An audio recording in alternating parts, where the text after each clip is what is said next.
Меня зовут Жумалиев Дамир, я работаю танкерманом на танкере Алматы в Космотранспорте более 9 лет. Моя работа заключается в постановке судна к стендеру, присоединение шланговка, а также потом проверяю я наличие грузовой системы, чтобы она все работала на исправности. Профессия танкермана, она ответственная работа. Погрузка и выгрузка лежит на мне.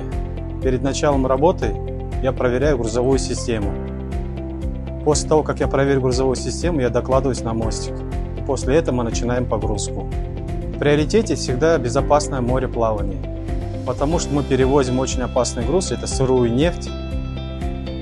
И всегда мы следим за техникой безопасности. Без этого никак. Морская жизнь, она затягивает. Ты посещаешь разные места, попадаешь в шторма, когда судно туда-сюда болтается. Здесь очень дружный коллектив, сплоченный, считай, как одна большая семья. Одним словом, профессия моряка очень захватывающая.